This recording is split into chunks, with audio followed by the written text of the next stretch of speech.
Hello everyone and welcome to Ghosts of the Deep, the newest Destiny dungeon. This is not technically a part of Season 21, you need to own the Lightfall dungeon key in order to access this dungeon. We'll be taking a deep dive into the Arcology, a much requested exploration destination. Let's see how we can salvage some loot from here. Fishing.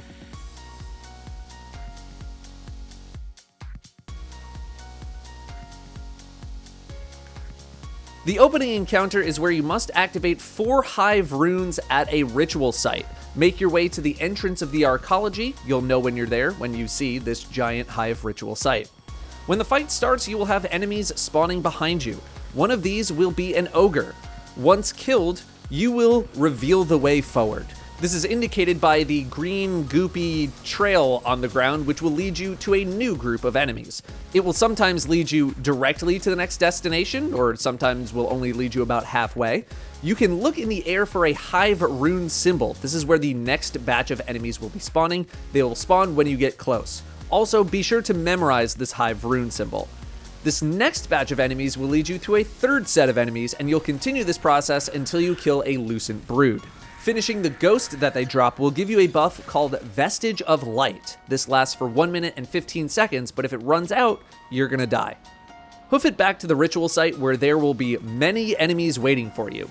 The Veil Weaver Wizard is the main target, as killing this wizard will drop a deep sight activation node. When activated, all of the surrounding statues will light up with a hive rune. You need to place the vestige into the correct statue. The correct statue is the one that corresponds with the rune that you have been chasing. Once you've done that, the phase repeats itself until you've cleared 4 statues. Note that there are no bosses here, just lucent brood, so there are no specific weapon requirements here or any sort of specific loadouts required here.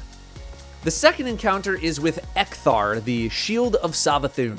Ekthar takes place in multiple rooms and is very enemy dense, so good ad clearing builds are going to shine here, but you also need to be ready to deal boss damage. This encounter is made up of several very short steps. When you start the fight, 2 yellow bar knights will spawn on the left and right side stairs, along with many ads. When you kill these 2 knights, an ogre will spawn at the top of the stairs. Killing this ogre will spawn a deep sight node towards the center of the room. You need to activate this deep sight node in order to see which runes you need to activate in the swimming section of the encounter.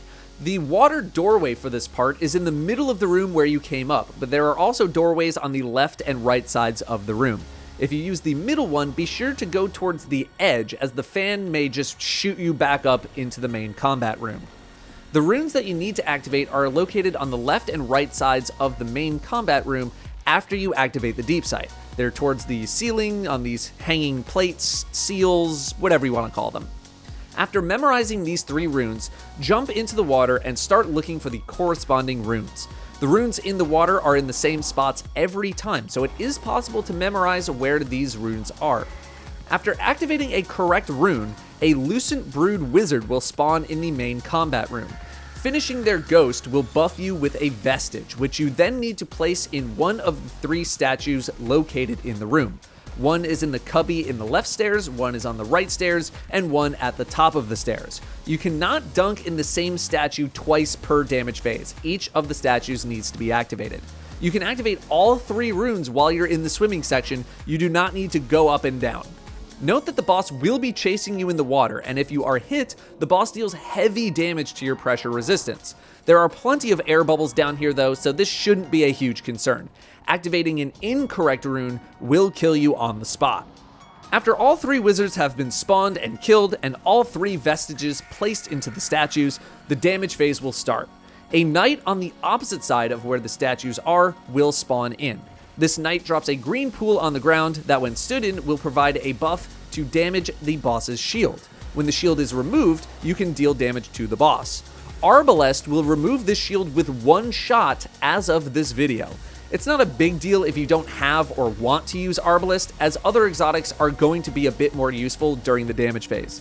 This is because the boss is very aggressive during this phase and will rush and melee attack you, so close range weapons like the Lament or Legend of Acreus are solid options, along with Conditional Finality and Tractor Cannon for a debuff. Of course, more traditional strategies like rockets with G-Horn also work fine, you just need to be a bit more careful as the boss will be very active, getting in your face. Well of Radiance and Ward of Dawn are also encouraged to maximize your damage. After this damage phase, the fight goes back to step 1. Rinse repeat until the boss dies. The boss is a Lucent Brood. Be sure to finish the ghost. I literally don't know what happens if you don't finish the ghost. The final boss is Samuma Nakru, who I am just gonna call Sim for the rest of this guide. First, let's talk about the layout of the room. In here are 6 different body parts on the ground, 3 of which will be important per phase, and 3 pairs of doorways, 6 total, where each pair leads to a Lucent Brood chamber. The enemy types in these brood chambers don't really matter that much, but rather the rune that will be displayed in these chambers.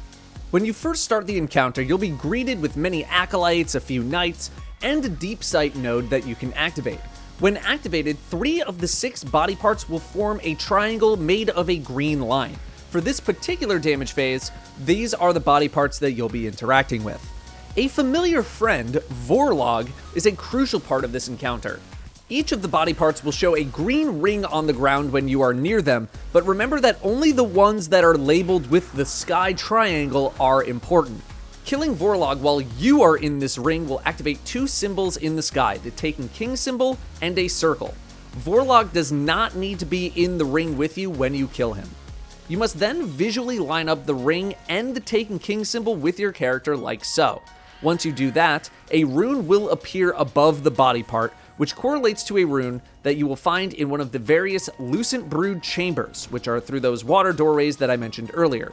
I recommend repeating this phase for all 3 body parts first before going hunting through the water doorways for the runes, for reasons I'll explain in a moment.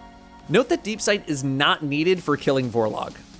Once you have done this sequence, getting the runes above each of the body parts is when you should go hunt down the Lucent Brood in the water doorways. You can do this as a group if you want, but it will be much faster if you all spread out and kill them solo. When you enter the water doorway, keep going as straight as you can to emerge out the other side to find a small chamber with a Lucent Brood. There are no water bubbles in these areas, so you do need to move quickly.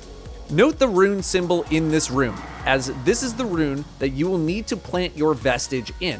Again, the enemy type does not matter, the rune displayed does.